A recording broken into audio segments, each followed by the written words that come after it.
Bismillahirrahmanirrahim. Assalamualaikum warahmatullahi wabarakatuh. Yang kami hormati dan yang terhormat Bapak Kepala Sekolah SD Negeri 1 Sukoharjo beserta seluruh dewan guru, terima kasih pada kesempatan kali ini bersedia untuk berbagi pengalaman dengan saya dalam diseminasi positif, budaya positif yang saya lakukan selama saya mengikuti program pendidikan guru penggerak. Sebelumnya saya ucapkan selamat datang kepada Bapak Ibu guru hebat yang ada di SD Negeri 1 Sukoharjo. Di sini saya akan menyebarkan pemahaman dan pengalaman penerapan budaya positif yang telah saya dapat dari pendidikan guru penggerak. Inti dari konsep budaya positif itu ada beberapa. Yang pertama itu ada perubahan paradigma belajar, kemudian ada disiplin positif, dan juga ada termotivasi perilaku manusia, kemudian ada keyakinan kelas, hukuman dan penghargaan, kebutuhan dasar manusia, kemudian ada posisi kontrol guru serta segitiga restitusi, di mana nanti kita di sini akan belajar bersama mengenai konsep inti dari budaya positif.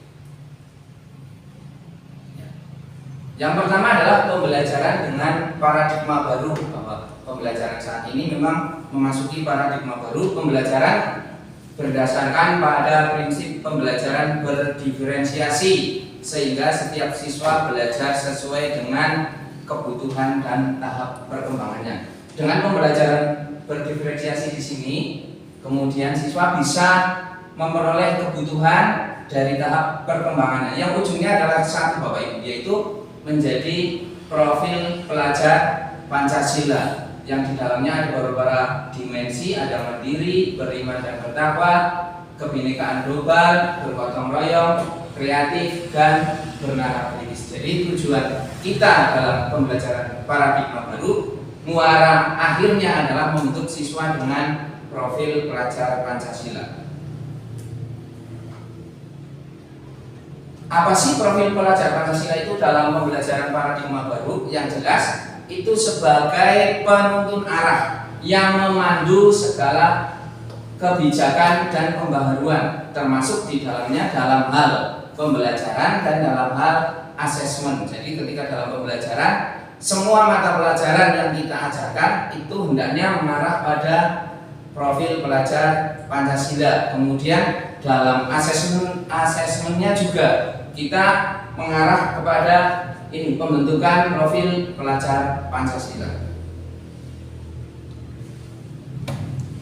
Sebelumnya saya ingin mengajak Bapak dan Ibu di sini, Bapak dan Ibu mencoba membayangkan, kita mencoba membayangkan saja. Bapak dan Ibu ibaratnya sudah menuliskan sesuatu yang paling berharga di kertas. Kemudian sesuatu yang berharga itu Bapak Ibu genggam sekuat tenaga, karena Bapak Ibu harus menjaga itu, tidak boleh direbut oleh orang lain. Di sisi lain ada teman Bapak Ibu ingin merebutnya, merebut dengan berbagai cara. Di situ ada dengan membujuk, mengancam, menghardik, merayu, menyuap, pokoknya apa saja dilakukan oleh teman Bapak Ibu.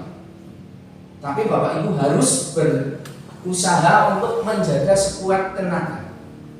Nah, kira-kira dari hal seperti itu, apakah Bapak dan Ibu akan memberikan sesuatu yang berharga itu kepada teman Bapak dan Ibu? Tidak, ya, tidak. Kita akan menjaga.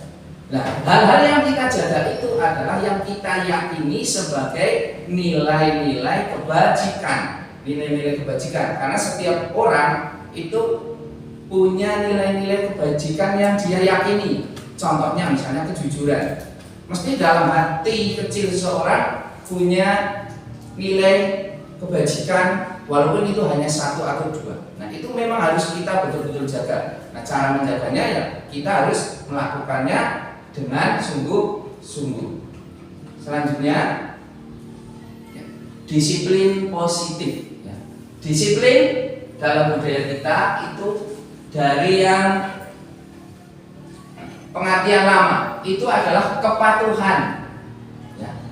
kepatuhan yang menghubungkan kata disiplin dengan ketidaknyamanan. Kebanyakan apalagi anak didik kita mendengar kata kedisiplinan bayangannya sudah peraturan. Karena dengan peraturan mereka terikat. Jadi ada rasa sedikit terpaksa. Jadi di sini menimbulkan rasa ketidaknyamanan. Itu disiplin. Kemudian di dalam disiplin positif ini, nah ini bedanya disiplin dan disiplin positif. Disiplin positif adalah penekanan diri yang mampu mengontrol perilakunya secara sadar dan bertanggung jawab. Jadi siswa itu sadar, bertanggung jawab, serta menghormati diri sendiri dan orang lain. Ini yang coba kita tanamkan kepada siswa, kesadaran siswa akan rasa bertanggung jawab, kemudian menghormati diri sendiri dan menghormati orang lain. Di sini tujuan kita sebagai pendidik adalah hanya menuntun untuk murid itu memiliki disiplin diri sehingga mereka berlaku pada nilai-nilai kebajikan universal. Kebajikan universal itu nilai-nilai kebajikan secara umum yang semua orang memiliki. Kemudian dan memiliki motivasi intrinsik atau motivasi yang berasal dari dalam dirinya sendiri. Pendekatan disiplin positif di sini, pendekatan disiplin positif adalah tidaklah tentang anak atau peserta didik, tetapi dari diri kita sendiri. Kita melakukan dari diri kita sendiri, baik sebagai orang tua, guru, maupun sebagai orang dewasa. Dengan kita melakukan pada diri kita sendiri, diharapkan nanti kita akan memberikan dampak pengaruh positif kepada peserta didik. Jadi dimulai dari diri dulu.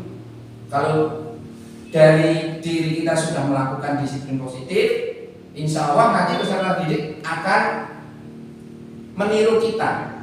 Nah, kita mencoba menjadi teladan yang baik untuk peserta didik.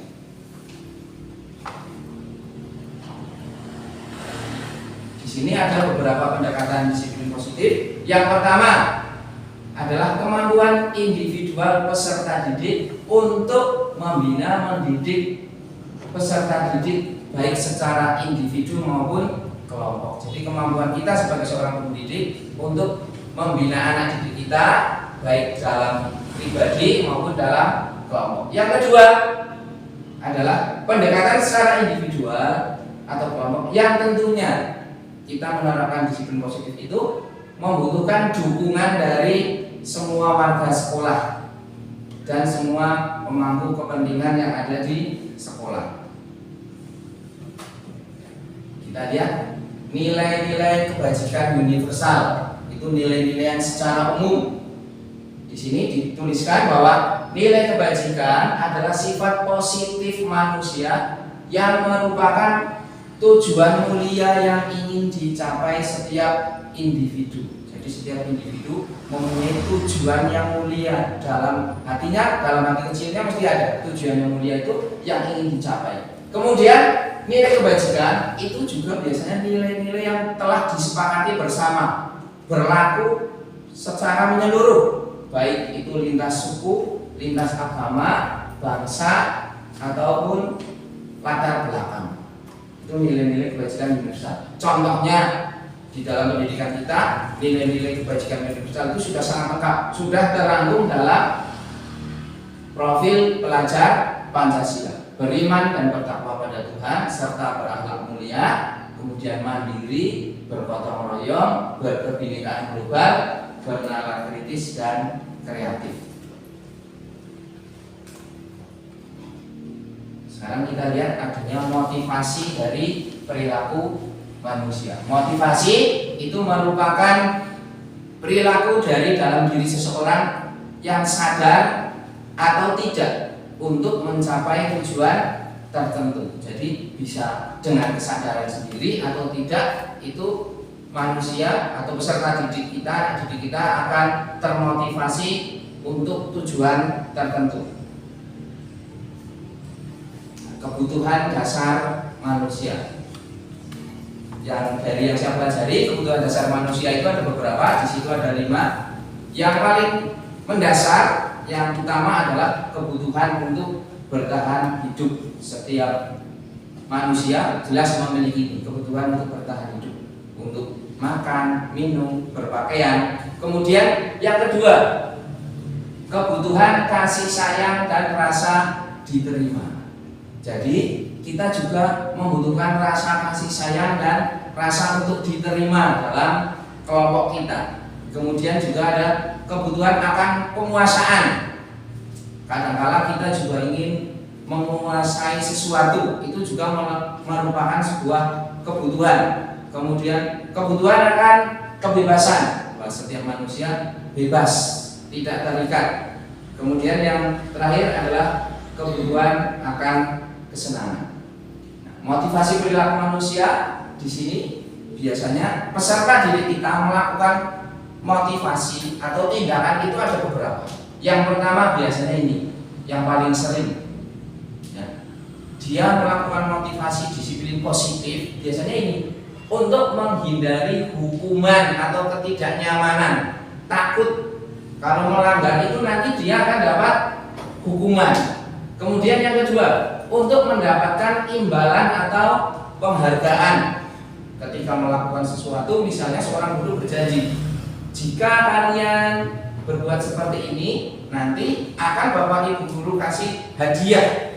Nah itu sebetulnya salah bapak dan ibu, karena itu termasuk motivasi eksternal. Nah, di sini kita belajar untuk membangun motivasi secara internal, motivasi yang berasal dari dalam diri siswa. Artinya siswa menyadarinya bahwa dia termotivasi di sini untuk menghargai dirinya sendiri. Kalau siswa sudah punya rasa, saya ingin menghargai diri saya sendiri, karena setiap anak itu adalah pribadi yang berharga, maka dia nanti akan mempunyai sebuah motivasi internal atau motivasi yang berasal dari dalam diri.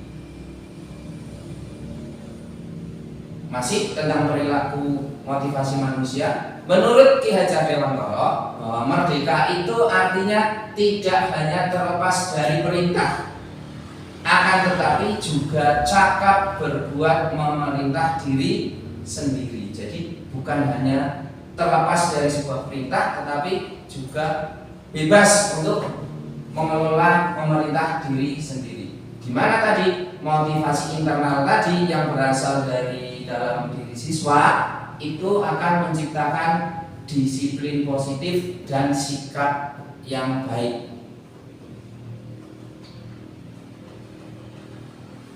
Di sini ada konsep disiplin tentang identitas yang gagal. Seperti tadi, ini berasal dari motivasi ekstrinsik.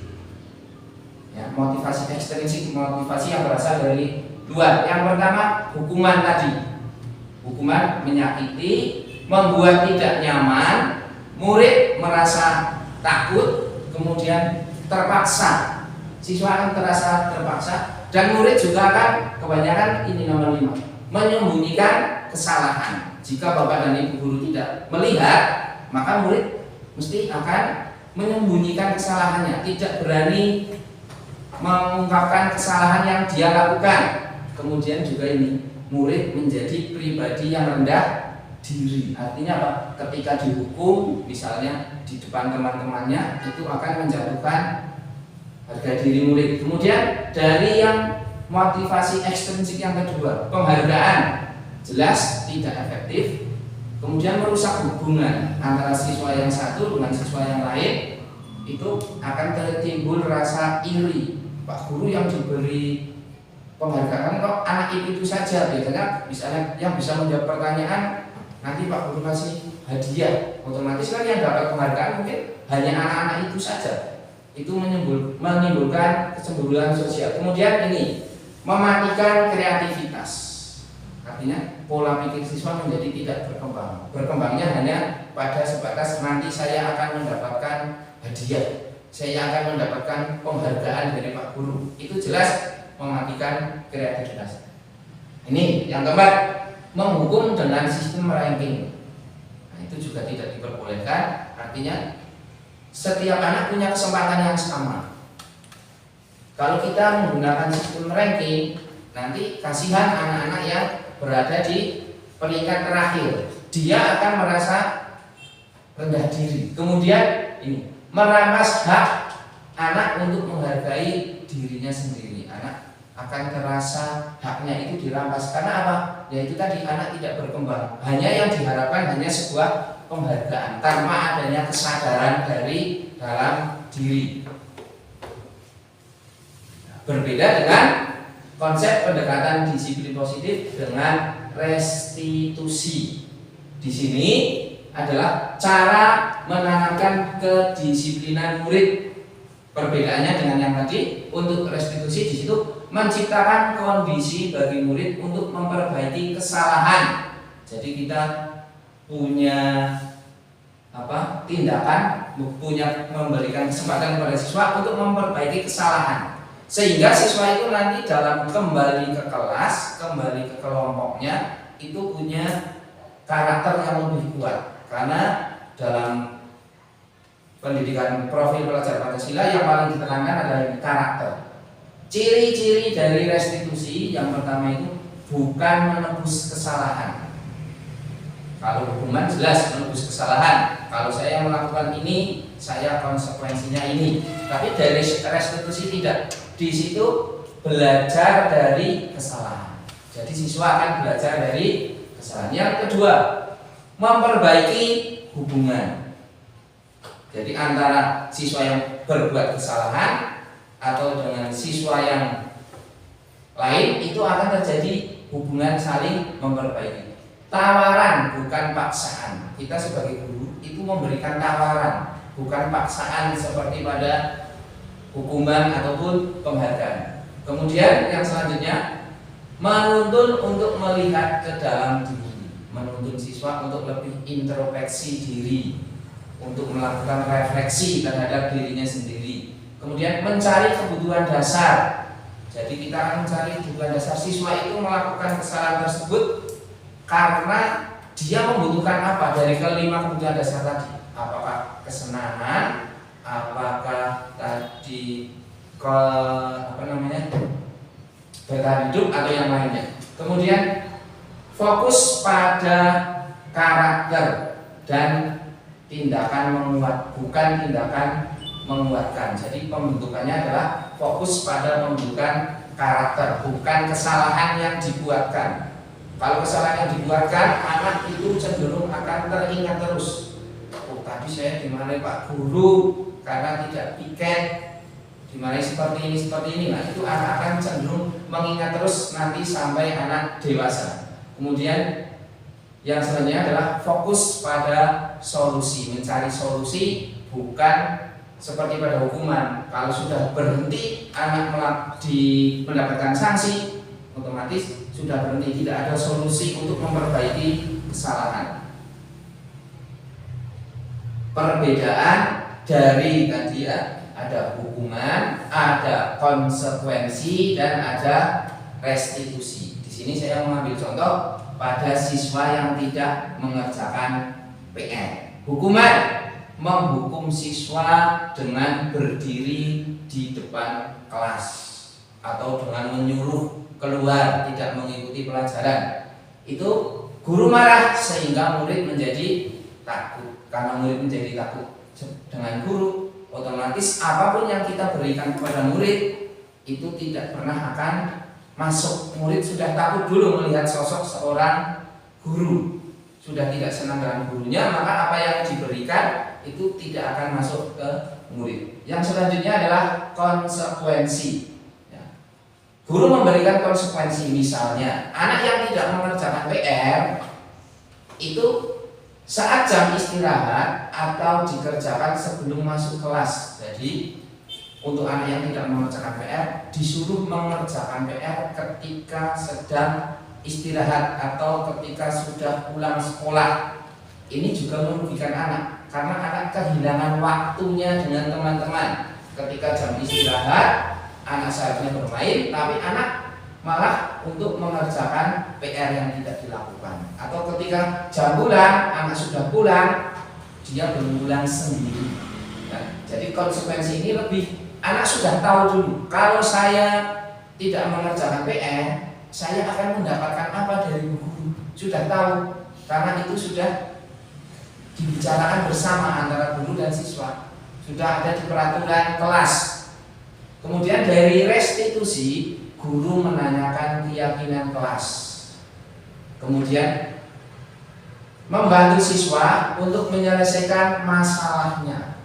Jadi masalahnya ditanya dulu, kenapa dia tidak mengerjakan PR. Jangan langsung menghadik siswa, oh tidak mengerjakan PR berarti dia siswa yang malas. Mungkin kan ada alasan-alasan tertentu yang harus kita gali. Terbuka dan siswa menghormati dirinya dan orang lain. Jadi kita bersifat terbuka. Dengan terbuka nanti siswa akan menghormati kita sebagai guru atau menghormati orang lain. Selanjutnya 5 posisi kontrol dalam restitusi. Itu ada 5. Ada sebagai penghukum, di sini ya, ada sebagai pembuat rasa bersalah, kemudian ada sebagai teman, ada sebagai pemantau, ada sebagai manajer.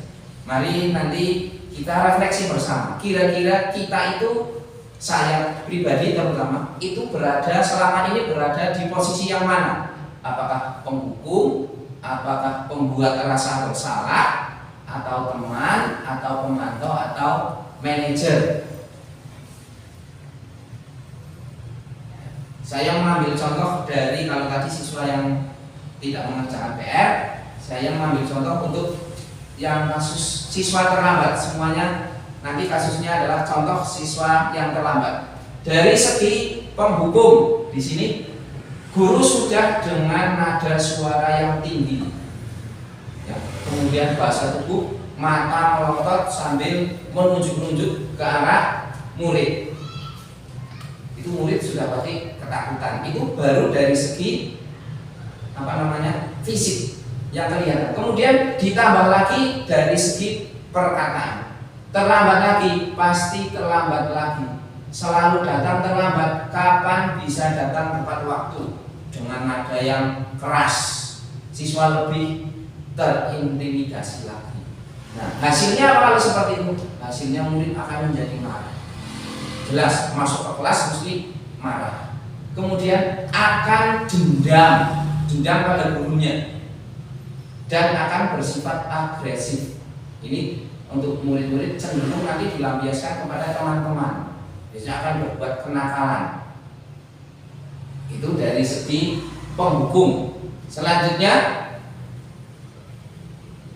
masih dengan kasus siswa yang terlambat, pembuat rasa bersalah. Mungkin secara tidak langsung saya pribadi juga pernah membuat ini, membuat siswa itu mempunyai rasa bersalah. Nadanya, suaranya halus dengan bahasa tubuh yang cukup sopan, bahasa tubuhnya merapat pada anak, kemudian berkata pada anak, benar, Bapak benar-benar kecewa sekali pada kamu.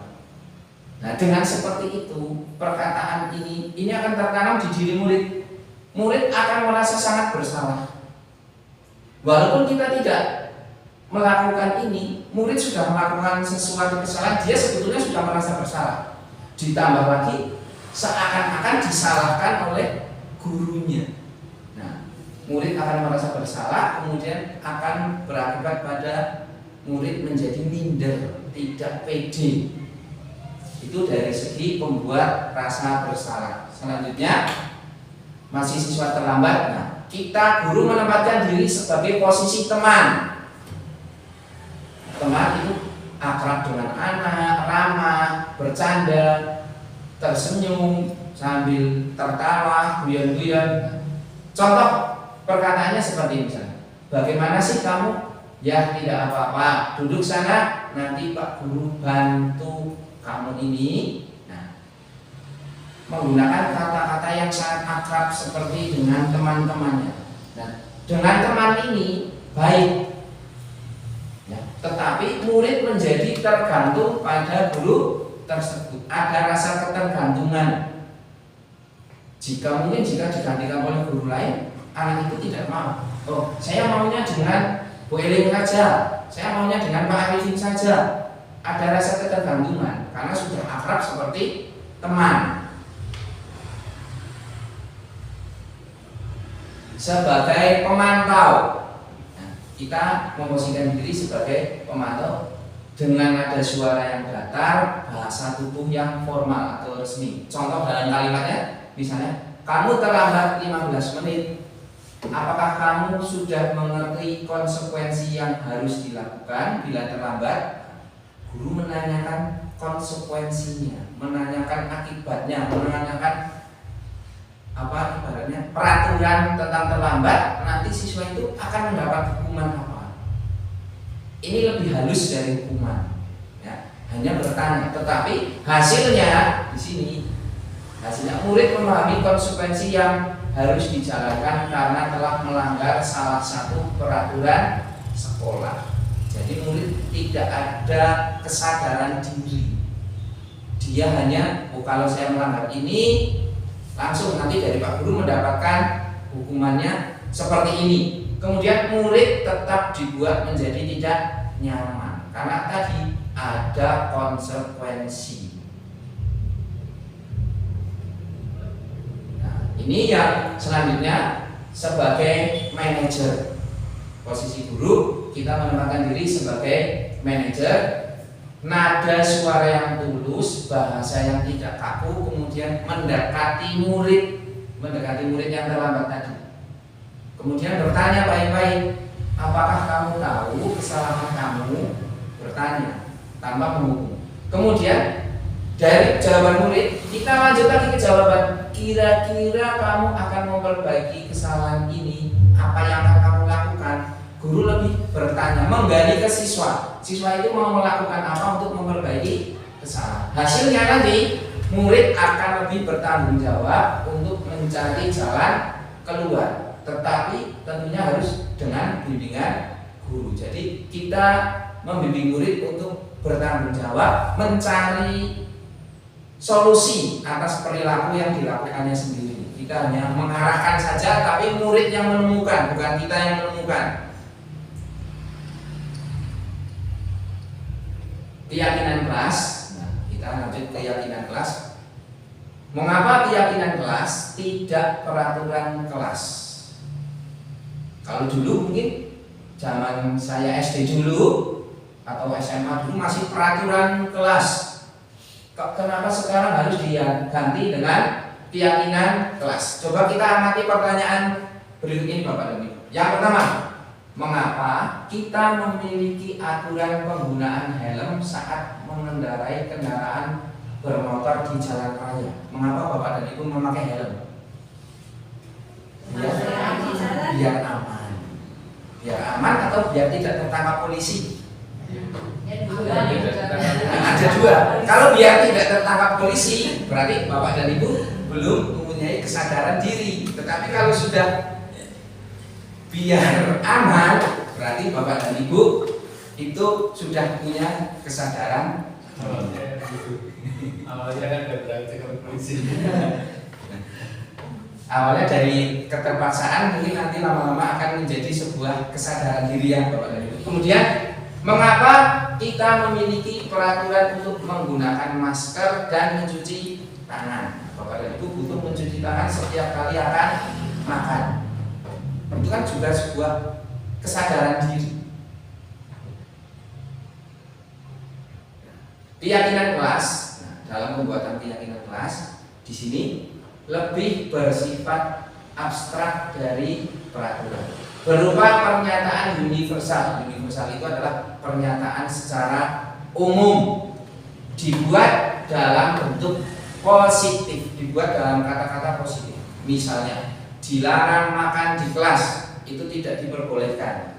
Harus diganti dengan kata-kata yang positif. Misalnya, ketika makan berada di luar kelas. Tidak boleh ada kata-kata dilarang ataupun tidak. Jadi dalam bentuk kata yang positif. Kemudian sedikit saja agar mudah diingat.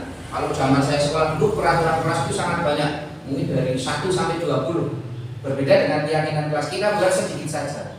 3 atau 4 itu sudah cukup. Kemudian sesuai dengan kondisi kelas kita masing-masing, ya, agar mudah dalam penerapannya di sekolah.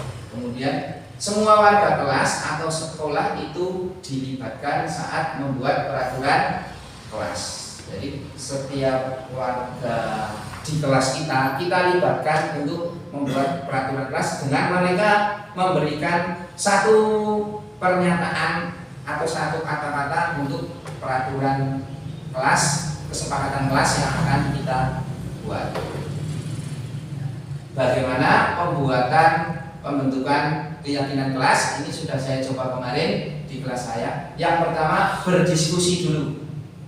Kita memberikan arahan dulu, memberikan motivasi dulu supaya anak-anak itu menyadari akan pentingnya harga diri mereka. Setelah itu, masing-masing anak di sini menuliskan 1 atau 2 keyakinan yang mereka yakini. Tidak usah terlalu banyak. Setelah itu mereka menempelkannya di depan kelas. Setelah ditempel, nanti dibaca bersama-sama. Banyak sekali, ada di kelas saya ada 25 anak, berarti ada 25 keyakinan. Kemudian saya mengajak anak-anak ini untuk berdiskusi. Dari 25 yang mereka buat itu, kita kelompokkan. Yang mirip-mirip dijadikan menjadi 1. Contohnya yang tidak mencoret-coret meja, kemudian ada yang membuang sampah di tempat sampah, itu kita jadikan 1, misalnya dengan nilai keyakinan kebersihan karena lingkupnya luas kebersihan. Lanjut Bapak dan Ibu. Ya. Contoh keyakinan kelas ini yang secara universal, secara umum Bapak dan Ibu bisa mencari yang lain. Yang pertama, disiplin waktu, percaya diri, menjaga kebersihan dan keindahan, saling membantu dan bekerja sama, menghormati, terus menerapkan 5S. Ini sudah secara umum sekali: senyum, salam, sapa, sopan, dan santun. Ini contoh penerapan kesepakatan kelas yang saya terapkan. Dari 25 anak itu ternyata ketemu 5 poin. Kita kelompokkan ketemu 5 poin. Ini anak-anak sedang mengelompokkan, bukan saya yang mengelompokkan, tapi anak-anak Pak Guru ini masuk ini, Pak Guru ini masuk ini. Kita hanya mengarahkan untuk anak-anak. Contohnya tidak membuang sampah, mencoret-coret meja, masuk apa? Oh, itu masuk menjaga kebersihan. Kemudian disiplin dan tepat waktu, saling tolong menolong, berkata sopan, dan saling menghargai. Itu keyakinan kesepakatan kelas yang sudah saya buat dan akan kami terapkan di kelas kami. Segitiga restitusi. Dalam menangani sebuah masalah, kita hendaknya, apalagi saya pribadi karena sudah mempelajari, kita harus menerapkan sebagai segitiga restitusi. Dengan posisi kontrol tadi adalah sebagai manajer. Yang pertama, langkah-langkah segitiga restitusi menstabilkan identitas. Artinya apa? Anak yang melakukan kesalahan, kita stabilkan dulu emosinya. Jangan anak sedang emosi, tapi kita langsung memberikan suatu pernyataan-pernyataan. Kemudian validasi tindakan. Kita melihat yang tindakan anak lakukan itu bagaimana. Kita bertanya. Kemudian menanyakan keyakinan kelas tadi yang sudah saya buat. Saya tanyakan dari kelima itu, nanti anak-anak akan menjawab. Segitiga restitusi yang pertama, menstabilkan identitas. Di sini, ketika anak-anak berbuat kesalahan, kita bisa menggunakan penguatan dulu. Anak dikuatkan dulu biar anak percaya diri. Misalnya, kita menggunakan setiap orang pasti pernah melakukan kesalahan. Kemudian, kamu bukan satu-satunya yang pernah melakukan ini. Nah, dengan kata-kata seperti ini, siswa akan menjadi lebih percaya diri, dirinya akan lebih stabil lagi. Yang tadinya mungkin marah, kecewa, dengan pernyataan seperti ini, anak-anak nanti akan menjadi lebih stabil lagi. Kemudian validasi tindakan yang salah. Kita menanyakan yang pertama, kamu tentu punya alasan mengapa melakukan itu. Kita bertanya, mengapa anak-anak melakukan itu? Kemudian, adakah cara yang lebih efektif untuk mendapatkan apa yang kamu butuhkan? Setelah bertanya alasannya kenapa, kita menanyakan solusinya. Kira-kira anak itu mau seperti apa? Kemudian menanyakan keyakinan kelas. Nah, dengan keyakinan kelas apa yang kita sepakati? Kita bertanya. Kemudian kamu ingin menjadi orang yang seperti apa? Jadi siswa cenderung diajak berdialog. Ya, dengan segitiga restitusi ini, nanti siswa akan menemukan solusi atas kesalahannya sendiri. Jadi bukan guru atau orang lain yang mencari alternatif tindakan. Jadi mereka lebih akan bertanggung jawab. Selain bertanggung jawab, juga akan menemukan jalan keluarnya sendiri. Ya, terima kasih Bapak dan Ibu. Mungkin itu materi yang dapat saya sampaikan. Mohon maaf apabila dalam penyampaian materi banyak kesalahan. Saya ucapkan terima kasih. Sekali lagi sudah banyak mengganggu waktu Bapak dan Ibu. Saya akhiri. Assalamualaikum warahmatullahi wabarakatuh.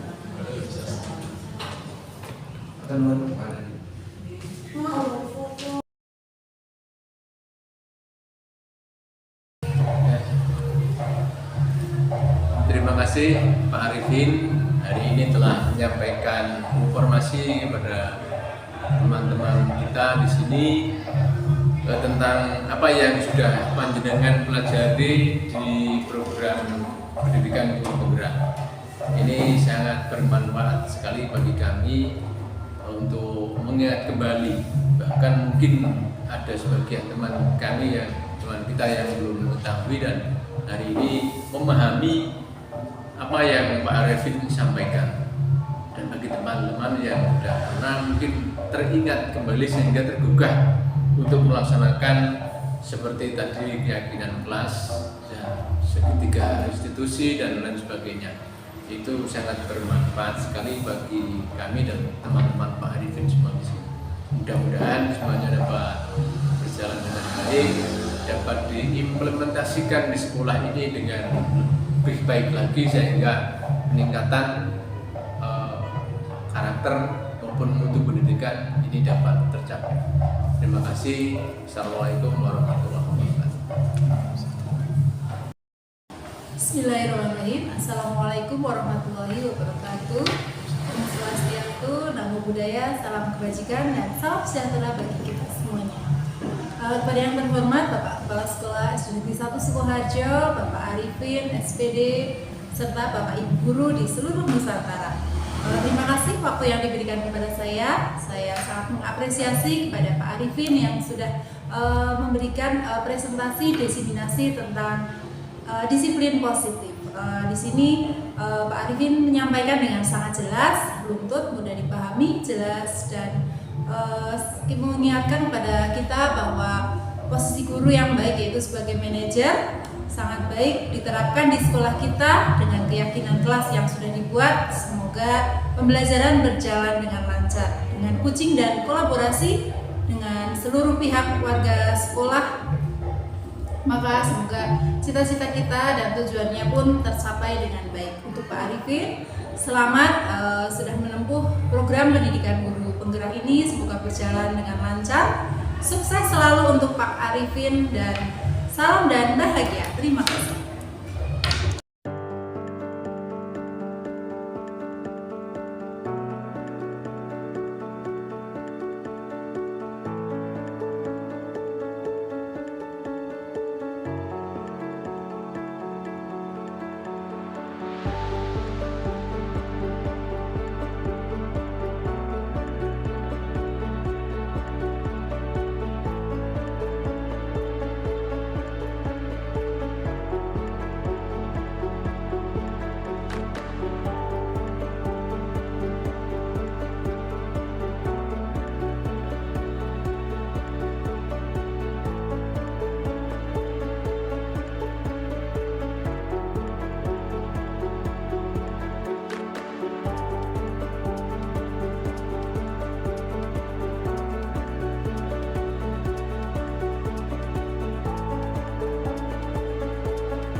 tadi? Tahu tidak Mas Danis Pak Guru panggil di sini? Pak Guru dapat laporan dari teman Mas Danis. Apakah benar? Menurut Danis tidak melaksanakan tiket pagi itu kesalahan bukan? Setiap orang pasti pernah berbuat kesalahan ya Mas Danis ya. Pak Guru juga pernah berbuat kesalahan seperti itu. Apakah Mas Danis mau memperbaiki kesalahan itu? Kamu pasti punya alasan melakukan itu. Kalau Pak Guru boleh tahu apa alasan Mas Danis tidak pakai pagi?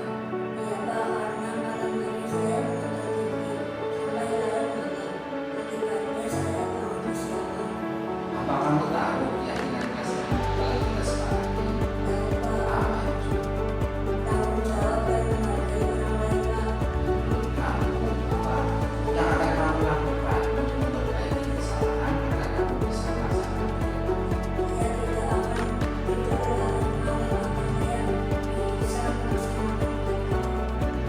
Mas Danis, salam beristirahat.